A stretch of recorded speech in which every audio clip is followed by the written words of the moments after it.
be kind of movie. The Shining miniseries, which is actually really, really terrible, but don't tell Mick Garris that. The Stand, which is one of the most epic, long-lasting television series. I think it's to this day the most watched television horror series of all time. So Mick Garris got all these masters of horrors, all these gurus together, and they would have these dinners, these expensive, extravagant dinners, and they'd sit at a round table, order a bunch of expensive stuff and some nice, expensive wine and whatnot, and they'd sit down, they'd shoot the breeze about the genre. They'd talk about the horror movies that they had made, the horror movies that they had seen recently, the horror movies that they had liked.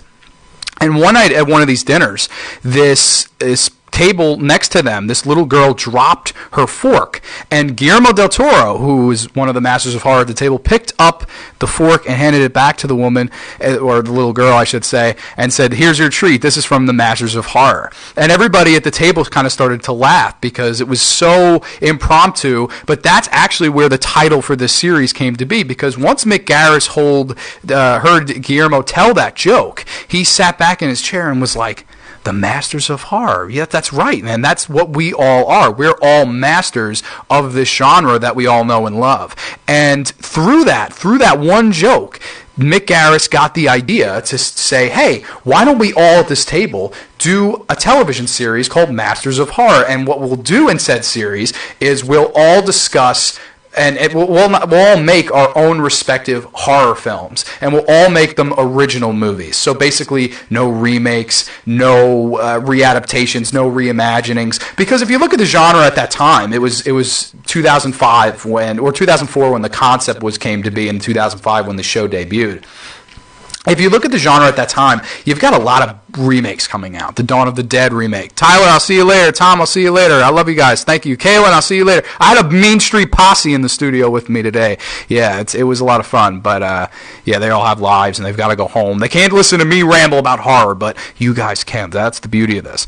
But basically, every horror director was going to be set to do their own episode, hour long, and there were 13 masters. 13's an unlucky horror number, I guess, and hence this is where the first season came from. But if you look at the genre at that time, man, all you had was really remakes. The Fog remake, the Dawn of the Dead remake, which is a good one by Zack Snyder. You had the Halloween remake was only a few years away, and The Ring, which was a Japanese remake, The Grudge, which was a Japanese remake. All you really had in mainstream cinema horror movies was these remakes, reimaginings, and that's just uninspiring to me to see all these young filmmakers just adapting somebody else's work that wasn't even, in the case of The Ring and The Grudge, those movies weren't even 10 years old. The Fog was, I believe, maybe 20, 25 years old when it got remade. Dawn of the Dead was about 25 to 30 years old. It's just, it's uninspiring to see all these new, young, talented filmmakers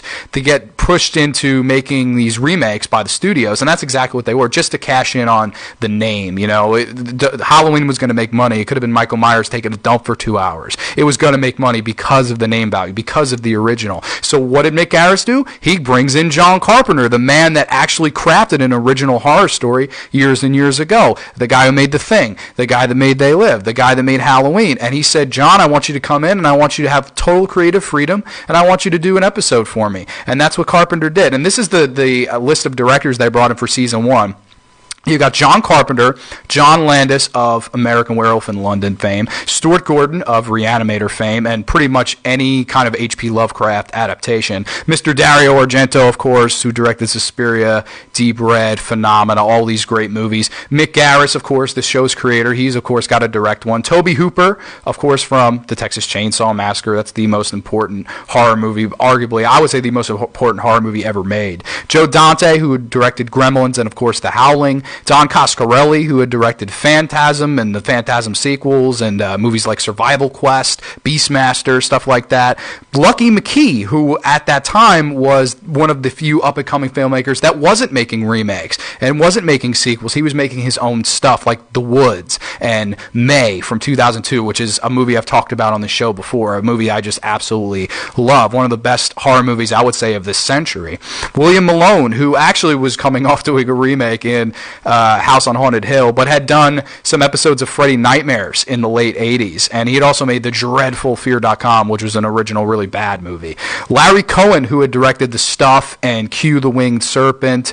Takashi Miike, who was a great Japanese director, still is a great Japanese director, does all sorts of crazy hardcore gore films, just really good. And John McNaughton, who had directed Henry Portrait of a Serial Killer exactly 30 years before he came back to make his own episode.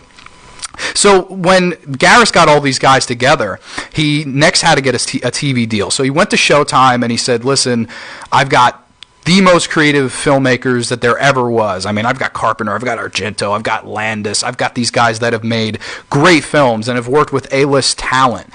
I really need you guys to let us be creative and let us be free with this, because usually when you go to studios and stuff, they'll kind of water everything down. But because Showtime is a pay cable station, there could be boobs, there could be blood, there could be all the mayhem that you could, possibly put in an hour-long episode. And that's what Showtime was like, all right, listen, we have 2 rules for you. The 2 rules are you can't have any kids die, and the second rule is no frontal male nudity, which I don't think anybody was protesting at the time. Nobody cares about male nudity. It's all about the female nudity. And Mick Garris kind of in the meeting was like, that's it? That's the 2 big no-nos? And they were like, yeah, those are the 2 big no-nos. As long as you don't break either one of those no-nos, your show no one will interfere with your show. Nobody will cut your show, and nobody will do anything like that to your show.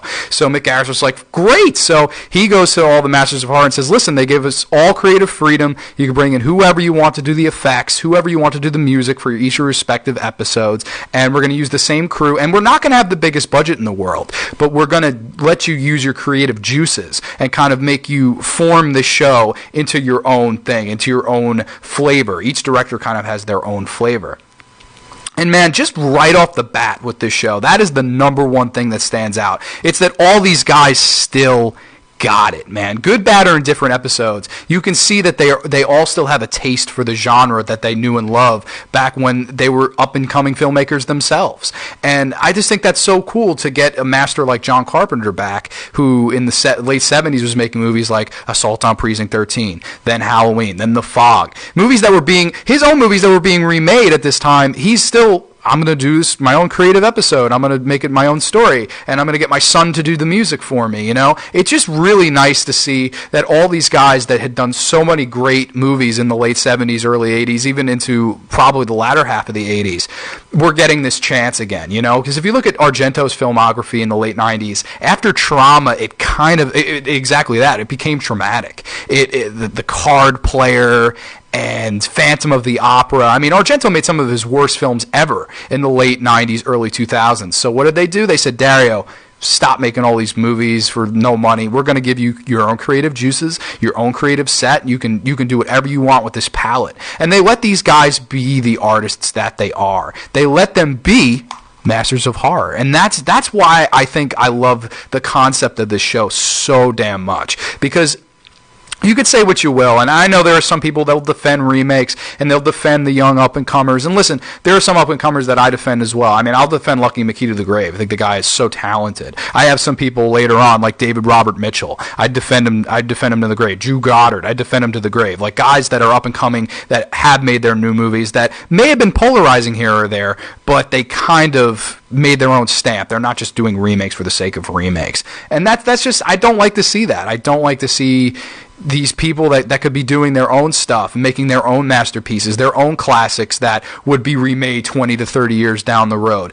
That's what I love about this show. It really, the Lord said, let there be light, by the way. This is so weird. The lights come on and off in this goddamn place. It is haunted. But I just love the concept of this show. I think it was super brilliant to bring all these guys in, especially guys that hadn't done much in a long time. Like John McNaughton had only made that one horror film. That's how he got his start. And they were like, listen, you got your start doing this. Let's see what you got now. And they brought John McNaughton in, And I just think that's just super, just the coolest thing in the world. And the show ran for 2 years, 2 seasons, I guess technically 3 years, 2005, 2007. And the first season was great. The first first season debuted great. I personally think it's the better of the two seasons. I love it. I think you maybe have maybe three stinkers on here. This is the first season on DVD, by the way. You can get this bad boy for $8 on Amazon Prime. I highly recommend you get this. It's 13 one-hour movies, so it's 755 minutes of footage, horror movie entertainment for $8. I don't really think you could beat that. And I'll be honest, about 11 out of the 13 hours of that is mostly quality stuff. And even the bad ones aren't too bad. Okay. Yeah, my producer said he'd be right back. But even the bad ones aren't like horrible. Season 2 is kind of a little bit of a different story. You have a lot of hit and miss in season 2. For every great episode you had a really bad stinker. I actually have this solo copy from season 2. It's weird because they did release a season 2 box set in this like kind of skull box set, but it's like out of print and impossible to find, man. It's like $145 to $150 if you can find it in print, but good luck. I looked absolutely everywhere because I wanted it so bad, and I decided, what the hell, I'll just start buying them individually. And what I did was I bought this one individually, and then I digitally just bought the whole season on Amazon Prime as well. I was like, you know what, $20 for the whole season. Let me check these out, see which ones I liked, and I'm very glad I did that, but this is actually one I will get to when I talk about my top 10 favorite episodes of the season. So we'll get there. But yeah, the first season did really, really well ratings-wise and critically. A lot of people seemed to really enjoy the first season. And then the second season came around, and it was still getting good ratings, but I feel like Showtime was getting more and more away from the project. Like, they didn't really want anything to do with the project. And Mick Garris fought, man. Mick Garris absolutely fought because he wanted his practical effects guys, which of course got Nicotero and Berger, who else but K&B, to do the effects for the show, the masters of effects to do the Masters of Horror show. That's just simple math, ladies and gentlemen. And I just think it was so crappy how Showtime kind of treated Mick Garris, and they basically said, listen, we don't have any real interest in renewing this. This last season was okay at best, and we're going to probably move the deal to NBC. And that's what they wanted to do. They wanted to move the series to NBC, and NBC wanted to retitle it and call it something else. And when I heard about this, I remember hearing about this during the initial run, and I said immediately, that's bad news. That's bad news for a lot of reasons, for the multitude of reasons. Reason number one being on a pay cable station, you can show, say, do whatever the hell you want. You can this is almost like the like my setup, my studio. I can't curse. There are things that I can and cannot do, and that's the thing with this. But with Showtime, you could say whatever you want. You could be explicit. You could be outrageous. You could show the gore, the boobs, the blood, the mayhem. You could show all that with no hazards and no subsequence. There was nobody to say, you can't do that, Mr. Landis. You can't do that, Argento. No, there was absolutely 100% creative freedom, and that's the number one thing each and every horror movie director needs. Because if you look at the movies that the studios meddle in, they're 9 times out of 10 they meddle in and they ruin the movie. They really hurt the movie. Like Slender Man, I know, the movie came out a few months ago. Sony just had their fingers in that entire thing. And granted, the director did not have an impressive track record. The movie may have been a tragedy either way. However, when the studios think they can get in and change this, that, and the other thing, I mean, you look at the Star Wars movies. The Star Wars movies just crashed and burned because of that producer Kathleen Kennedy, who thinks humor is only done one way, and she had these 2 young kids come in to make this movie, and she fired them in favor of a veteran. Like, I just think that's just so disheartening, because you gotta let people ride or die. I think you really do. You have to let them ride or die in the horror business. You've got to give them leeway. You've got to give them a leash to listen. Yeah, maybe sometimes these young up-and-comers will fail. Maybe sometimes they won't. Maybe sometimes they'll hit it out of the park and make a classic. That's the risk you have to take. And Showtime was willing to take that risk for the first 2 years. But they were like, we're kind of done with this. We're going to just move you to NBC, and we're going to call it Fear Itself. And NBC took it, but the reason that I was so hesitant about it, and ended up being right in the long run, unfortunately, it was one time where I wish I was wrong. The series came up, and it was basically, it was all watered down. There wasn't much blood. There wasn't any cursing. The horror was very watered down. And it was almost the reverse Ren and Stimpy effect. If anybody remembers the Ren and Stimpy show, I think Ren and Stimpy was on like the mid-90s, if I'm not mistaken. Basically, they couldn't get a deal with like a pay cable at that time. They got a deal with Nickelodeon. And Nickelodeon told them, after they saw their work, they were like, listen, this is too raunchy. Like, this is too over the top, too much for a kid's cartoon. So basically what we're going to do is we're going to make you water this down, but be clever with it. Use innuendos. Use kind of sideways ways of talking about stuff. Try to make it under the surface as opposed to in your face. And once they did that, Ren and Stimpy debuted and was a huge goddamn hit. It was awesome. It was one of Nickelodeon's best shows ever, I would say. And then what happened when they moved from Nickelodeon, I forget the station they moved to, but they moved from Nickelodeon to a station that was like, be creative, bring in all your creativeness, bring in all your comedy and all this stuff. And basically what happened was the show failed because they weren't being as creative anymore. When they were forced to be creative, they were able to do that. And with comedy, you can do that. With horror, it's the reverse effect. You got to be able to show what you can show. Listen, I know budgets can limit people, and I know that stuff exists in all sorts of media, but with comedy, you can do that. With horror, you can't. You can't water down after you've seen the Argento episodes in this series. After you've seen some of the ones like the John McNaughton episode, Hakel's Tale. You can't really water that down. After you've seen an episode like that, you've got to move on because there's all sorts of crazy stuff in it, and that's what made it fun. And that, it's just a real shame that they moved the series there, and after about 5 episodes, Fear Itself was taken off the air and then released on DVD, and basically was the end of the show because Mick Garris had no interest in doing it anymore because he couldn't get the masters he wanted back, and he couldn't let them be creatively free. They were creatively stifled because CBS, NBC, or it was NBC, I'm sorry, yeah, NBC, we just had their hands in everything. And when you have a studio like that that doesn't love or get the genre, you're going straight to hell. And that's exactly where the series went. It was a really untimely demise of a show that I really, really love. So that is the history of Masters of Horror, a brief, well, I guess it was about 20-minute history there. But we are now going to get into my rankings of these episodes. I'm going to talk about these episodes in depth. I'll do, because since I printed it out, I figure why not. I have a ranking of every single episode on here. But I'm probably only going to go in depth about my top 10, obviously. And then if there's time at the end, as I said, I will talk about the 13 masters that I would try if I was ever to do a season 3, or if they were ever to do a season 3. The masters that are still alive that I'd like to see an episode from that didn't already do one, or I actually have a couple guys returning. But all right, let's rank every episodes of Masters of Horror. Once we get to the top 10, I'll start getting in depth. At number 26, the worst episode of Masters of Horror, in my opinion, The Damned Thing, directed by Tobe Hooper. Just an absolute mess. Something about an oil slick monster in a haunted town.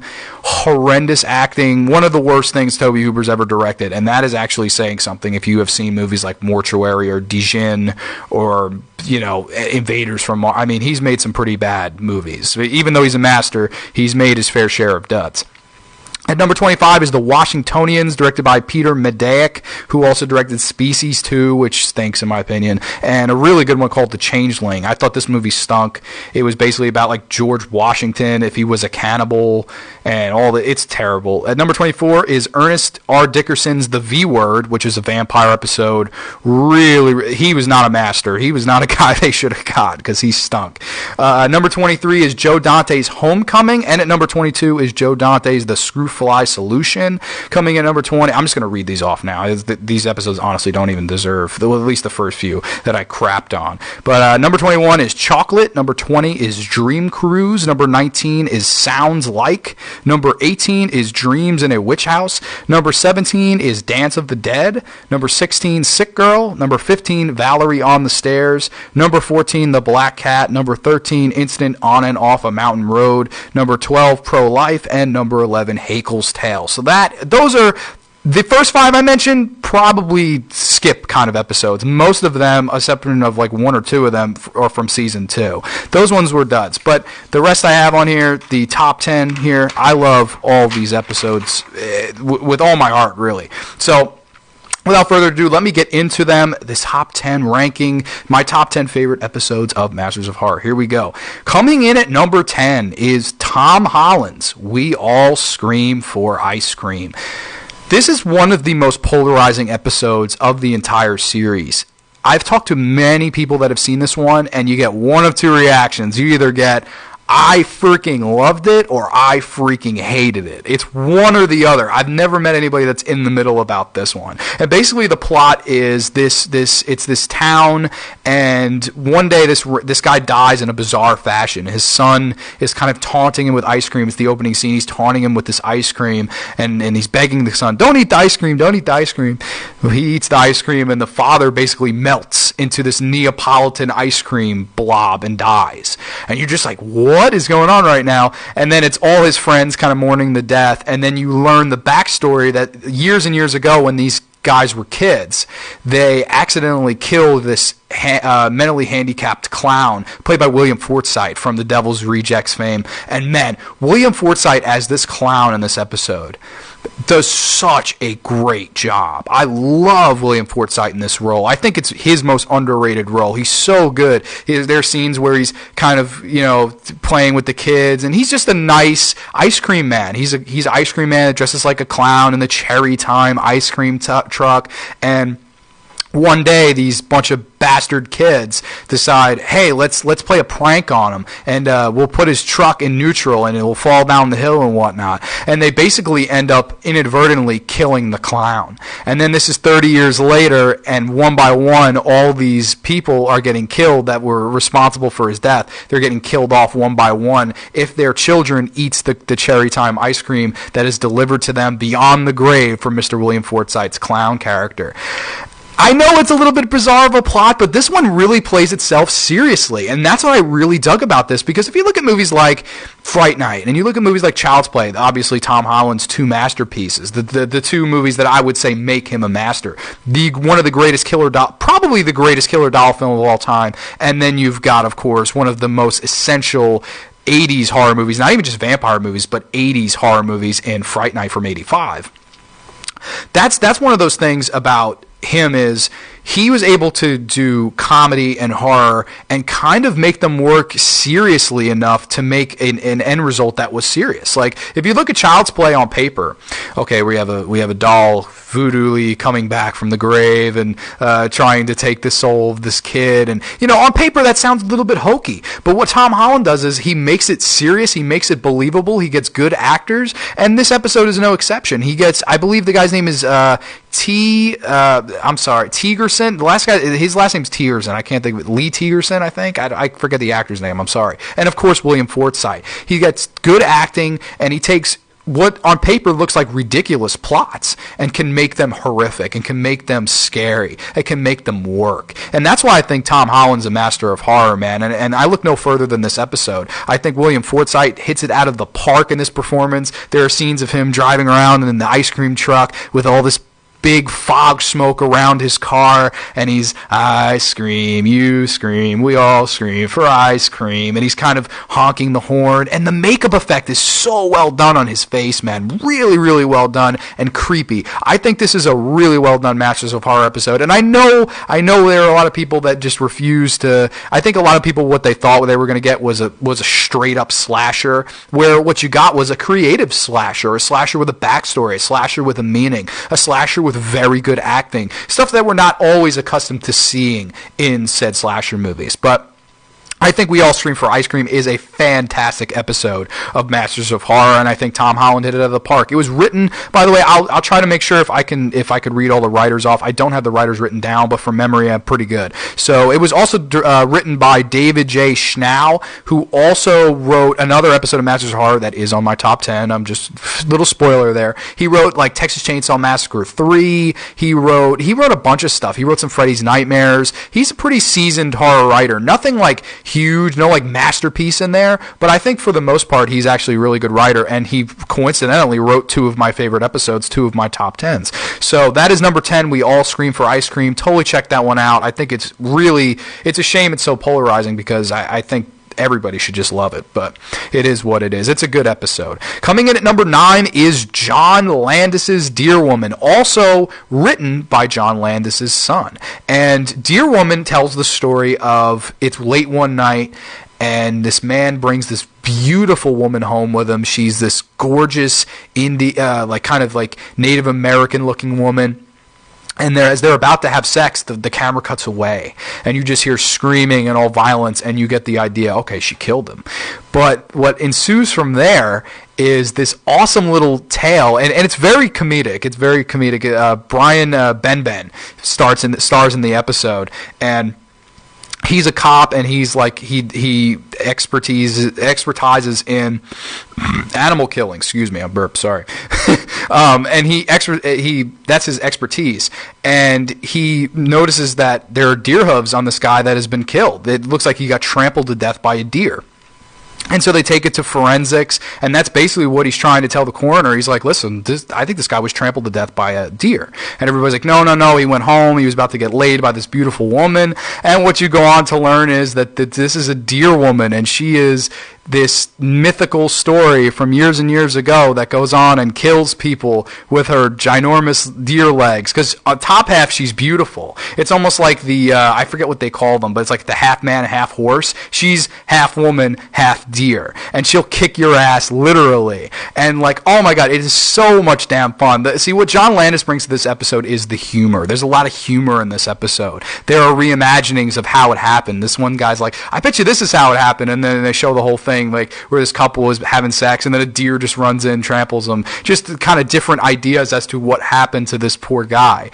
And what you honestly go on to find out is it's just this womanizer with deer legs killing people one by one. And man, I just think John Landis nailed this episode. I really, really dig the tone of it, because you have a good kind of buddy cop connection in here between the main lead and, of course, his sidekick character. Like, there's parts where they go to the diner and they're just discussing, like, so you think it could be a deer woman? I don't know, could it be? And there's just the fun little banter between those two back and forth. I think it's really, really well done, and it makes sure that the episode never becomes stagnant or boring. Yes, is the whole thing horror? No, but there is enough comedy in there. That's what Landis brings. There's enough comedy, there's enough laughs to keep it entertaining, so then when the horror happens, you're like, oh my gosh, that was crazy, didn't see that coming. And there's some pretty gory death scenes in this, really, really good gore effects by K&B, of course.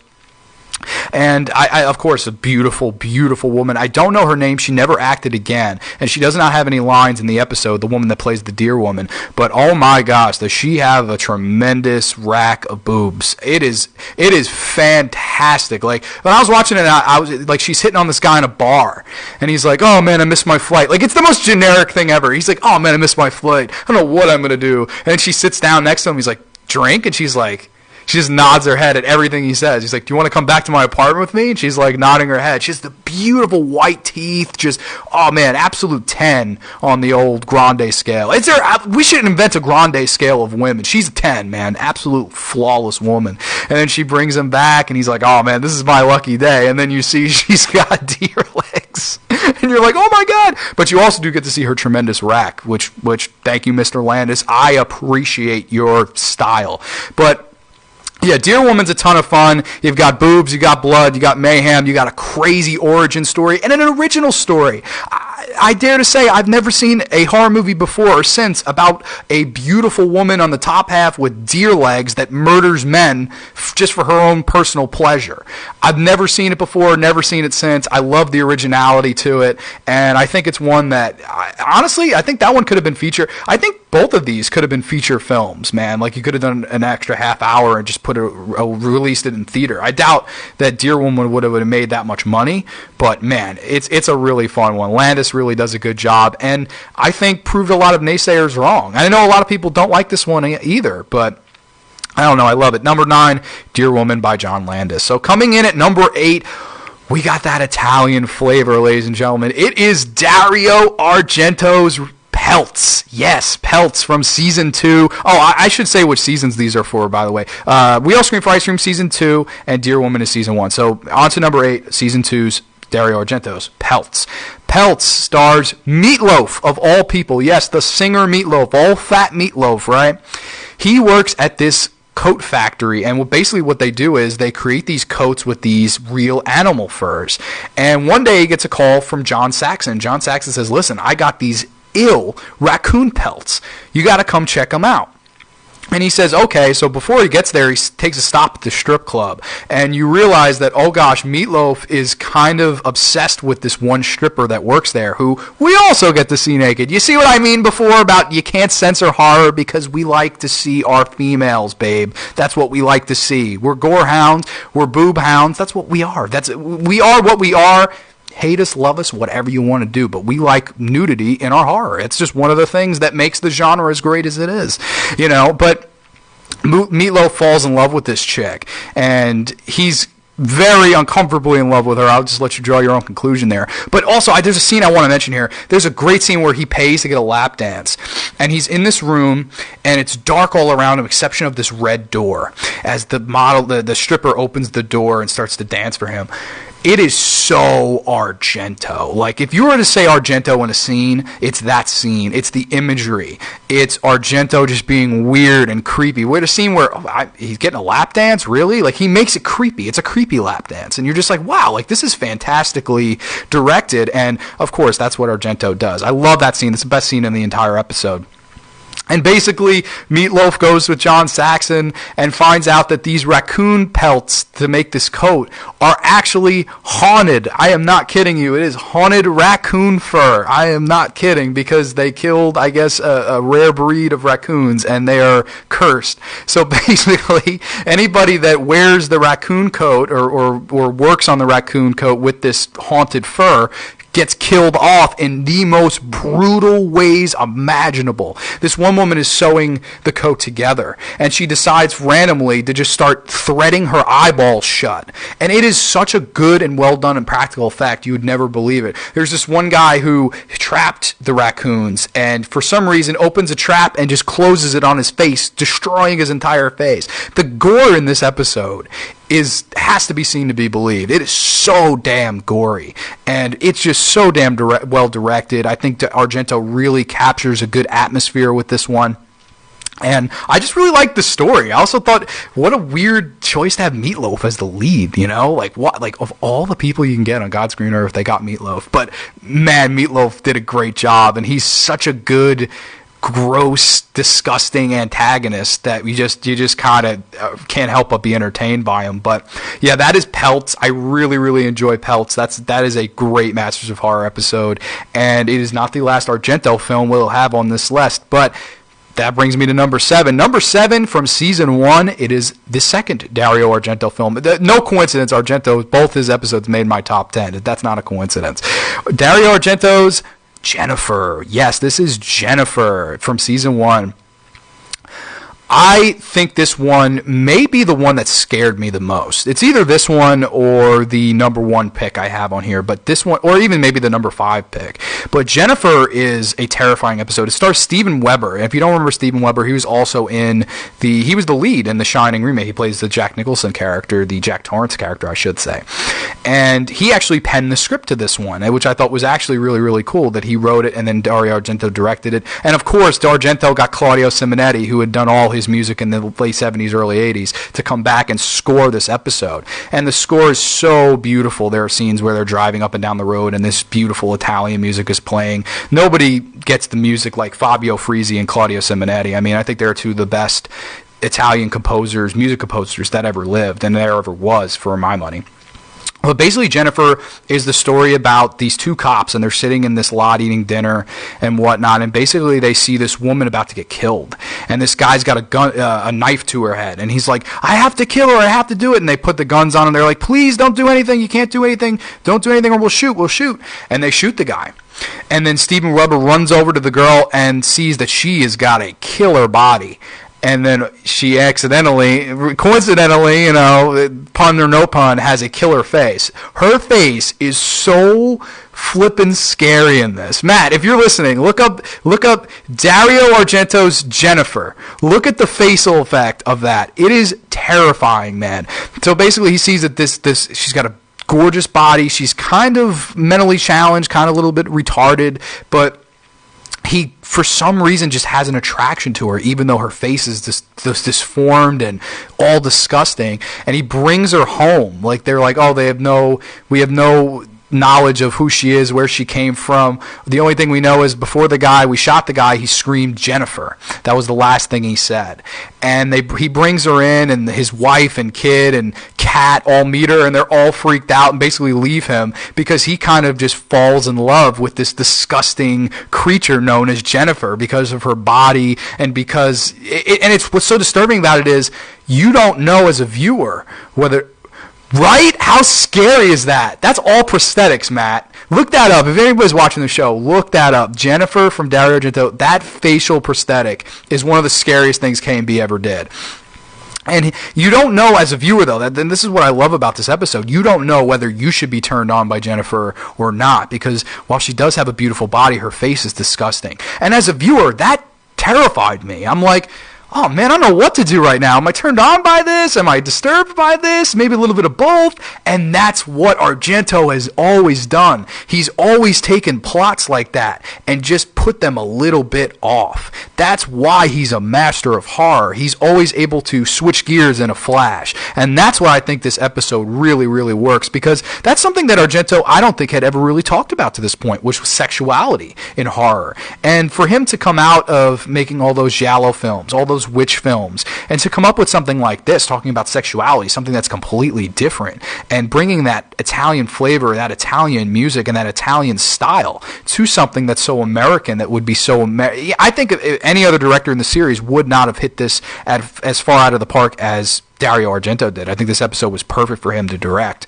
And Jennifer starts killing, and he's trying to hide that she's killing because he still wants to have sex with Jennifer because he's in love with Jennifer, and it is just wild. It is balls to the walls crazy, but I really, really dig Jennifer. I think it's a fantastic episode and a really underrated one. So that is Jennifer at number 7. Coming in at number 6, oh yes, it is from season 1 as well. It is John Carpenter's Cigarette Burns. Yes, John Carpenter, of course, the legend, probably the most notable master of horror that they got to do an episode in either season. He did do a season 2 episode that I thought was a little bit below par from his first one, but Cigarette Burns, in a lot of people's opinions, is the best Masters of Horror episode, and I cannot disagree, man. It is a fantastic episode. It's why it's on my top 10, but this episode is just fantastic. It stars Norman Reedus from The Walking Dead. Of course, he plays I forget the cat. Is it Dale? I don't know. I always forget. I don't know. Do you watch The Walking Dead?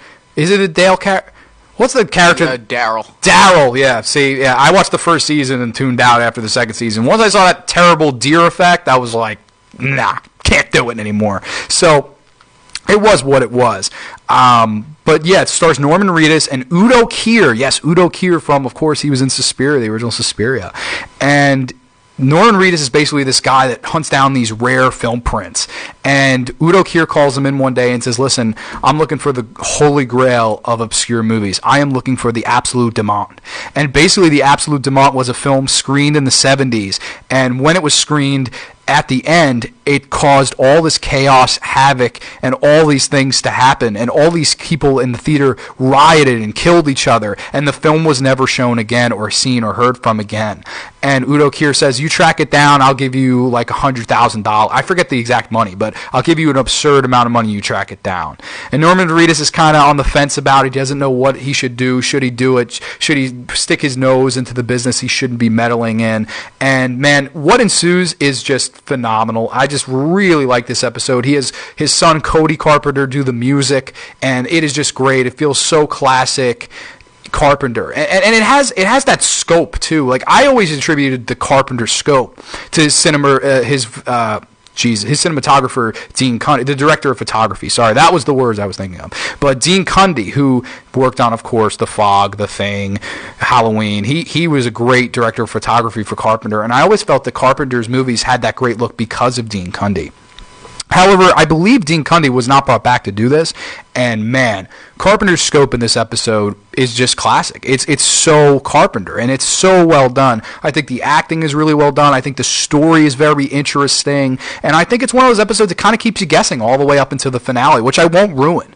But I think it's, if you're a Carpenter fan, it's an absolute must-see episode. I think it's just fantastically done. I love Cigarette Burns. This is one I would like to talk about a little bit less, just because I think people need to see this one. I think this is I know my buddy Ryan, who may be watching right right now if you are. Hi, Ryan. But I know he's a huge Carpenter fan, so I don't want to really ruin any of this plot for you. All I can say is it is fantastic. It has a very odd finale, but I thought eerily creepy finale, and Udo Kier does some crazy stuff in this one. I will leave it at that. But I love Cigarette Burns, probably the most famous Masters of Horror episode, and the one that people always kind of come back to and say is their favorite, but for good reason, because it is a fantastic episode. So that is number 6, Cigarette Burns. Coming in the top 5 now, we're narrowing this down, baby. Number 5 from season 1, it is Takashi Miike's Imprints. Now, this is a famous episode, probably the most famous, even more famous than Cigarette Burns, because when it originally was supposed to air, Showtime refused. And before I was telling you about Showtime had no restraints, well, one of those restraints I did tell you about was killing children. There is some crazy stuff involving people younger than fetuses, we'll say, and they're not treated with the greatest respect in this episode. This is the most disturbing episode of this show. It is terrifying. It's basically about this guy, and he comes to Japan, and he goes to this kind of like, I guess it's kind of supposed like a prostitute camp, and basically he picks this one woman for the night because he's looking for his wife who used to be, and she just tells him this crazy haunting story of what happened to his wife, and it is torture-rific. This wife gets tortured to death like you've never seen before, and I can understand when I first heard they didn't air it, I was like, BS, that's a pay cable station. You're going to air anything they make, and you told them they could be creative. After I saw what Takashi Miike did to fetuses in this episode and what he did to torture the poor prostitute woman, I kind of changed my mind about that a little bit. But however, the thing about this that I really, really dig is the ending. This one has a crazy twist ending involving an evil twin. I'm not even kidding. It's not even a spoiler really, just because it's so bat crap crazy. Yeah, there's my catchphrase, bat crap crazy. But man, I just can't get enough of this episode. I think it is super scary, and I think it's so well shot too. Like that's the double negative when it comes to Miike. All his films, as disturbing as they are, they're all beautifully looking. Like they all look so nice when it comes to the scope and when it comes to how it looks on the screen. Like this one, if I was to watch one in HD, it would be this one, because it's just breathtakingly shot, man. I think it's so beautiful. There's some beautiful shots of this river, and well, this is one I can't spoil as well, because what happens in this one is very, very un-PC, and that's a reason I love it. But I think Takashi Miike is a master. I think he's one of the best Japanese horror filmmakers of all time. If you haven't seen Three Extremes, I'd really recommend that one from Takashi Miike. Gozu from Takashi Miike. I think Takashi Miike is an absolute master. I wish he got more credit in America than he does.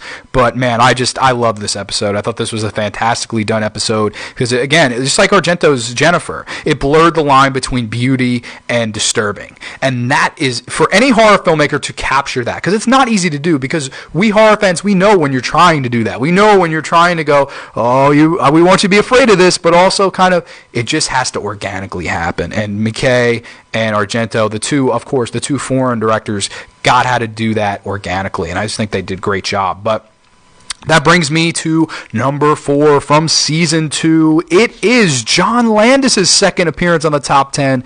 It is John Landis's Family. Yeah, starring George Wendt from Cheers.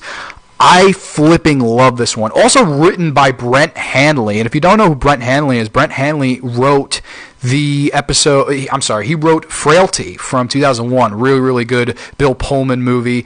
May he rest in peace, of course, but that's a fantastic movie. And this is a fantastic episode. This one I may just wind up spoiling because the ending of this is the reason it's so great. It's basically stars George Wendt, and he's this lonely guy that lives in this beautiful suburbia village, and he has the picture-perfect family.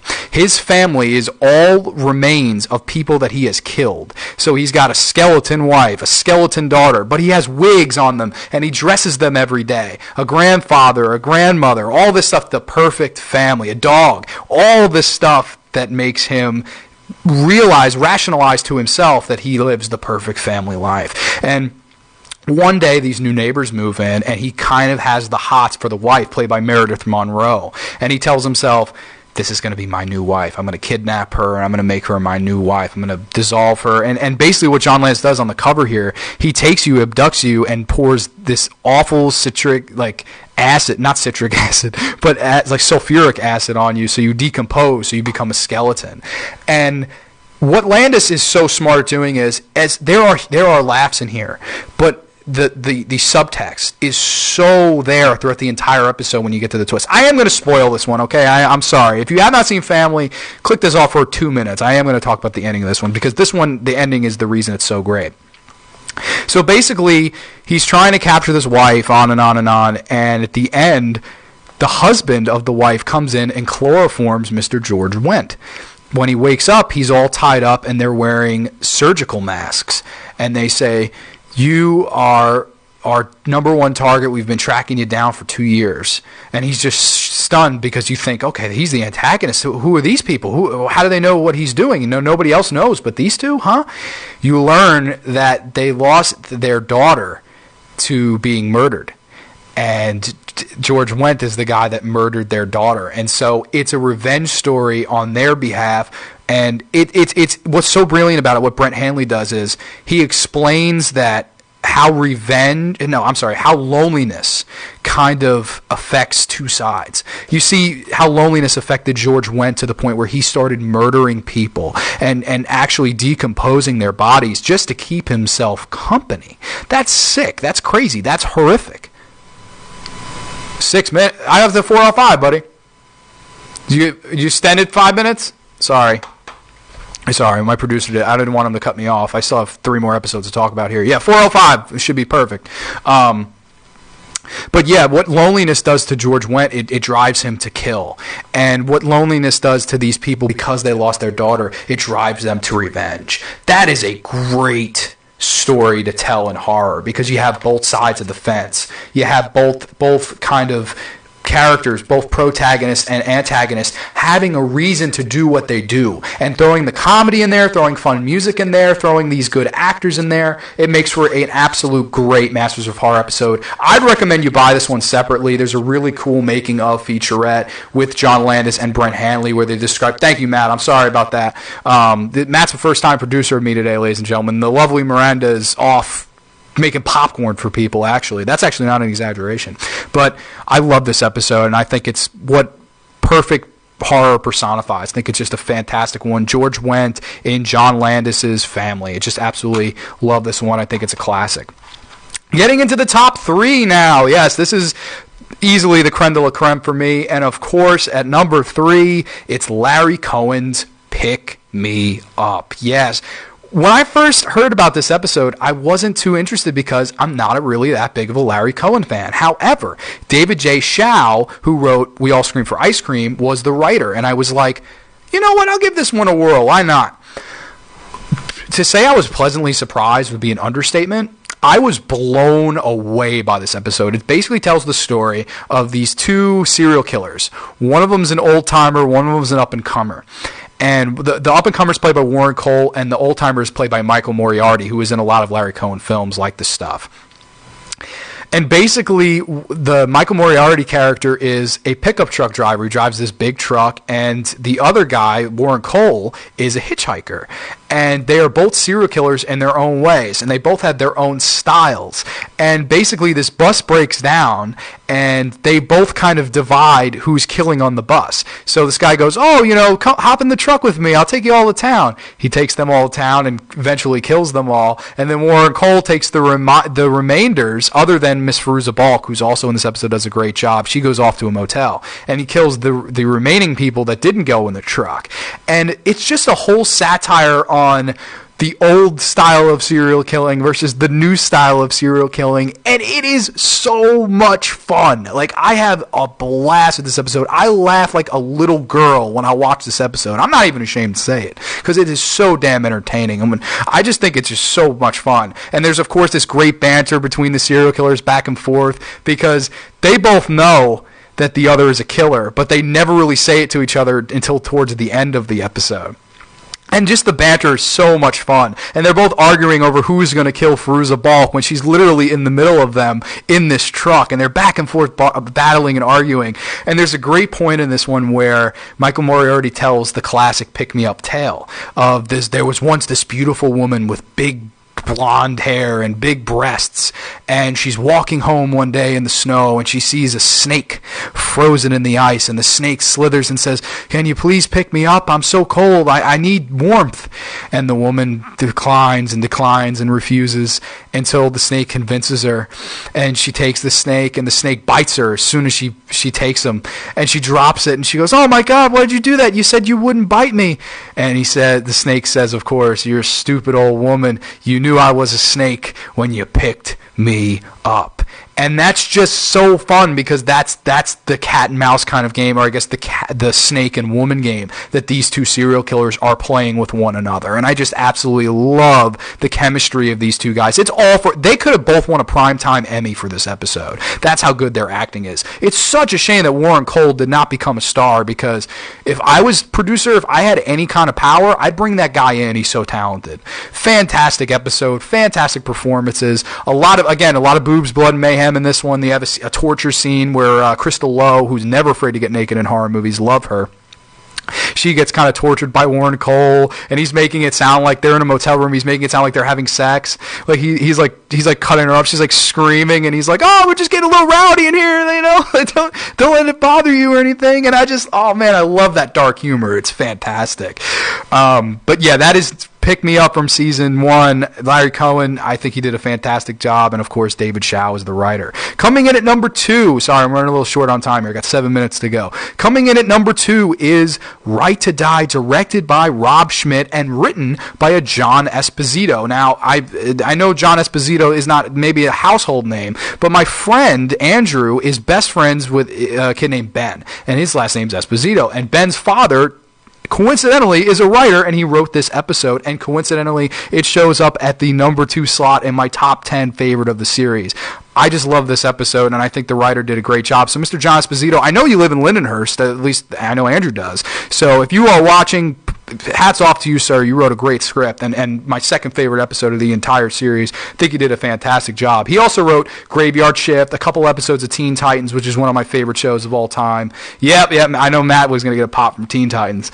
But basically, the episode is about this husband and wife, and they're driving home, and basically they get into a car wreck, and the wife is pretty much left as a vegetable. She's in a complete body cast. She can't move or feel anything. All her skin is burnt off, and his lawyer, the lawyer of the husband, everybody, the person he's cheating on his wife with, they're all telling him, well, you got to pull the plug, you know, you're going to get money from this. We can be together, of course, his woman. We could be together. It's all over. You can just pull the plug and end it. And he decides one night that maybe that's what he's going to do. When he does, the wife briefly flatlines. And when she flatlines, she comes back from the dead, and she threatens him. She says, if you pull the plug on me, I am going to kill your ass. And so and also, my friend Brian asked me to shout him out. Brian, shout out, buddy. The woman that comes back shows her boobies. She has the nicest boobies I've ever seen in my life. To quote my good friend Brian Blanco, they changed my life forever. I believe Julie Benson or something like that. Brian will kill me for not remembering her name, but I'm pressed for time here. But yeah, she comes back and says, you pull the plug on me, you're going down, buddy. And the whole episode is just back crap crazy. He's trying to get skin transplants. He's running around. Corbin Burnson is trying to suck him dry of all his money, and she kills him with this kind of metal machine. It has a really, really good twist ending to it, and I just have a ton of fun with this episode. I think what it does is, again, it blurs the lines between comedy and horror, and it really makes something that is horrific, but at the same time it's able to be very tongue-in-cheek and fun and know what it's doing. And I really love Right to Die. I wish I could talk a little bit more about it, but I think it's a perfect Masters of Horror episode, and by far the best episode of season 2 of Masters of Horror. Definitely the one to go out of your way and get if you're going to get these solo editions from season 2. They run for about $7 on Amazon, which isn't too bad, but since you can get the first season for $8, the entire thing, I guess you go that route first. But that is number 2, Right to Die, Rob Schmidt, who also directed Wrong Turn, who I never thought would be, have an episode this great, but go figure. And speaking of that, coming in at number 1, the last episode I will talk about today, my favorite episode of Masters of Horror, William Malone's The Fair-Haired Child. Yes, William Malone, not a lot of people consider a master of horror. Guy killed it. The guy absolutely knocked this episode out of the goddamn park. And it basically tells the story of this girl, and she's riding home from school on her bicycle, and all of a sudden she gets run over by this truck, this van. And she gets chloroformed, and when she wakes up, she's in a hospital bed. And who's waiting there for her? None other than Tank Girl herself, Lori Petty, also from A League of Their Own. Lori Petty's waiting for her there, and she says, hey, you took a nasty spill there, but you're going to be okay. Let me ask you these questions. And she starts asking you these weird questions. You don't know what's going on. And you pretty much find out that they want to sacrifice this girl. They throw her in the basement, and you learn throughout the episode that they want to sacrifice this girl in order to resurrect their dead son who drowned at an untimely age. This episode just has it all for me. I think it is very well acted. I think it has a very nice direction. William Malone did a very good job using kind of an organ score at times, kind of creepy sound and noise effects. Yeah, I got you. Kind of creepy sound and noise effects, this blue tint to the camera. Really good acting. The lead girl's named Lindsay Pilsifer. I don't know if I'm pronouncing that right, but she's very good looking. For another thing, she's a very good actress, and I think she really pulled off being kind of the final girl in this episode. I just love everything about this one. I think the tone is really, really well done. The acting, the story, the rationality, the reasons behind why these characters are doing the things that they're doing. And I just think, man, it's so well done. I think William Malone really surprised me because I had no faith in William Malone until I turned this on. And it's the thing that made me realize about this series. Any master of horror, anybody that maybe had a bad outing in their career, they can use this show, come back, use a creative template, palette, and make their own masterpieces again. And that's why I think this show forever, to me, will be one of the best. And I think that this show as a whole is just so damn fantastic. And I just love it. I absolutely love it. But yeah, we have the closing minute here. We are wrapping this up. I want to thank everybody for joining me for the season 2 premiere. We're going to have a song from the end of Right to Die to play me out. Thank you all for listening. I'll be back next week with exploitation movies. Which ones? Stay tuned to find out. But that is all for now. I am your host, the Cemetery Man from Salem, Mass, the Pajama Pants Player, John Grande. Hope you all have a beautiful weekend. Too sweet, ladies and gentlemen.